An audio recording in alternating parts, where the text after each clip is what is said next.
नमस्कार. निवेदक विठ्ठल पवार या माझ्या यूट्यूब चॅनलमध्ये आपल्या सर्वांचं सहर्ष स्वागत करत आहे.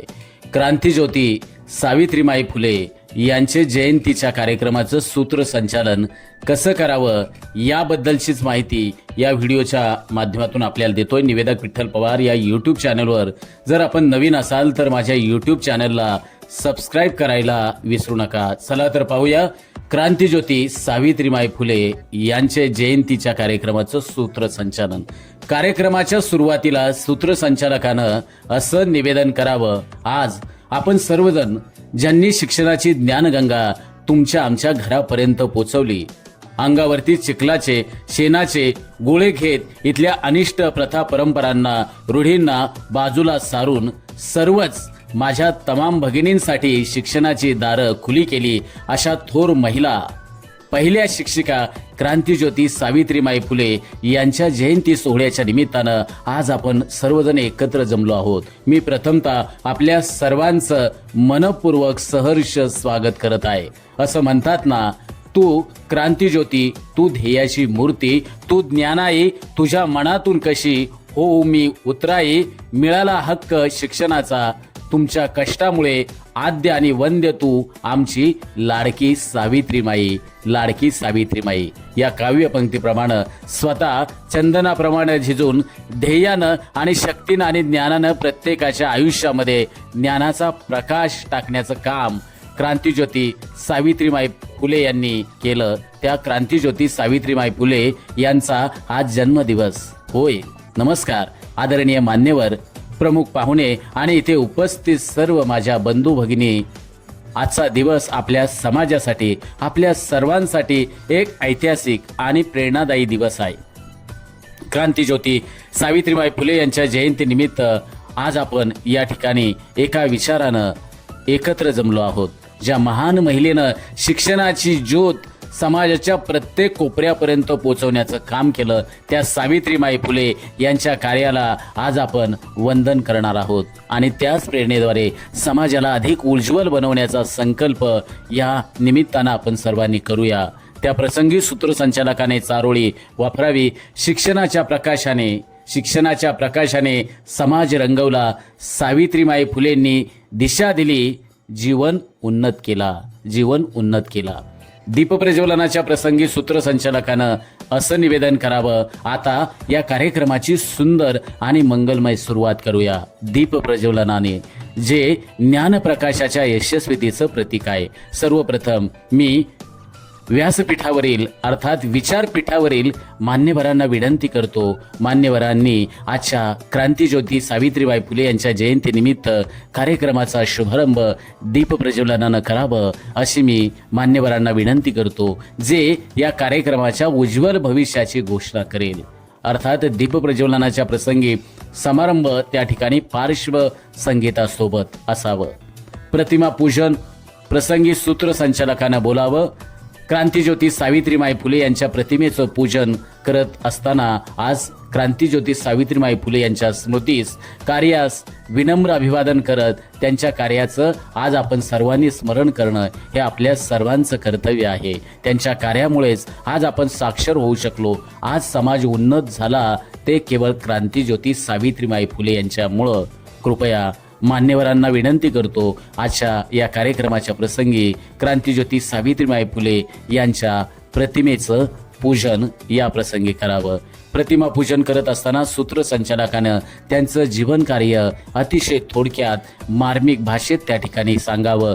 त्या ठिकाणी चारोळी वापरावी. प्रतिमेची पूजा म्हणजे ज्ञानाची वंदना, प्रतिमेची पूजा म्हणजे ज्ञानाची वंदना. सावित्रीमाईंच्या कार्याची आहे खरी दिव्य गाथा. मान्यवरांचा सत्कार.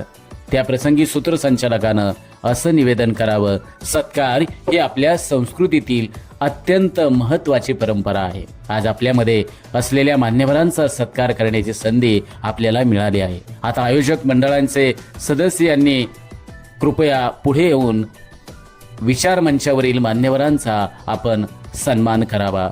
सत्कार समारंभाच्या वेळीस सूत्रसंचालकाने त्या ठिकाणी चारोळी वापरावी. सत्काराने वाढते सन्मान, सत्काराने वाढतो सन्मान आणि समाजाची प्रगती. मान्यवरांच्या मार्गदर्शनानं जीवन होईल उज्ज्वल आणि शुद्ध, जीवन होईल उज्ज्वल आणि शुद्ध.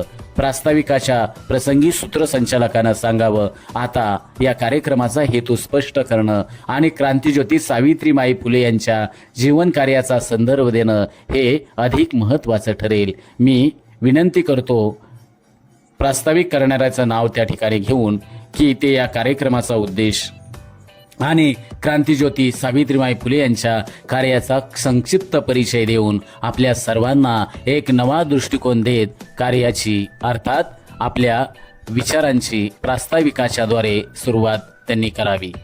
मान्यवरांच्या मनोगताच्या प्रसंगी सूत्रसंचालकानं काय बोलावं. आता आपल्याला आणखीन एक प्रेरणादायी आणि सामाजिक क्रांतीचा वसा घेणाऱ्या आदर्श स्त्रियांचा सत्कार करण्याची वेळ आलेली आहे.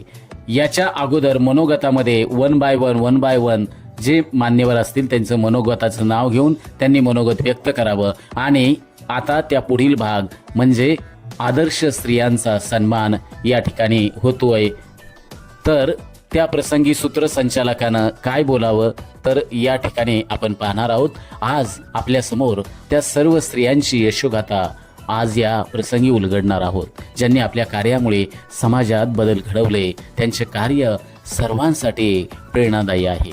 आदर्श स्त्रियांचा जे विविध क्षेत्रामध्ये उल्लेखनीय काम करतायत त्या स्त्रियांचा सत्कार समारंभ त्या प्रसंगी सूत्रसंचालकाने असं निवेदन करावं. आता आम्ही विनंती करतो संयोजकातील प्रमुख व्यक्तींना आदर्श स्त्रियांचा सत्कार मान्यवरांच्या शुभ हस्ते त्यांचा कार्य गौरव सन्मान या ठिकाणी होतोय. तर या स्त्रियांनी आपल्या कर्तृत्वानं समाजासाठी अनमोल योगदान दिले आहे. स्त्रियांची नावे त्यांचं कार्य सांगून त्यांचा सत्कार मान्यवरांच्या आणि संयोजकांच्या उपस्थितीत या ठिकाणी संपन्न करावा. त्या प्रसंगी सूत्रसंचालकाने अशा रीतीनं चारोळी वापरावी. दृष्टी देणारी माणसं समाजाला प्रेरणा, दृष्टी देणारी माणसं समाजाला प्रेरणा. त्यांच्या कार्यामुळे बदलली आपल्या जीवनाची दिशा, त्यांच्या कार्यामुळे बदलली आपल्या जीवनाची दिशा. अध्यक्षीय भाषणामध्ये सूत्रसंचालकाने असं निवेदन करावं. या कार्यक्रमाचे अध्यक्ष त्यांचं नाव या ठिकाणी घेऊन यांच्या अध्यक्षीय भाषणाशिवाय हा कार्यक्रम खरं तर पूर्ण होऊ शकत नाही. ते आपले विचार समाज परिवर्तनाच्या दिशेनं प्रेरणा देणारे विचार मांडतील आणि आपल्याला एका नव्या विचारधारेमध्ये शक्ती मिळवून देतील. आणि शेवटी आभार प्रदर्शन. शेवटी या कार्यक्रमाचं यशस्वी आयोजन करणाऱ्या सर्वांना मी मनापासून सर्वांचा आभार व्यक्त करतो. विशेषतः आपल्या आदरणीय मान्यवरांना, आयोजक मंडळाला आणि उपस्थित व्यक्तींना या कार्यक्रमाप्रसंगी धन्यवाद देतो. तुमच्या सहभागामुळेच आजचा कार्यक्रम साकार यशस्वी होऊ शकला आणि या कार्यक्रमाला खरं तर यश मिळालं तुमच्या उपस्थितीनं, तुमच्या शुभेच्छांनी. या प्रसंगी सूत्रसंचालकाने अशी चारोळी वापरावी. कार्यक्रम संपला पण संदेश कायम राहील. कार्यक्रम संपला पण संदेश कायम राहील.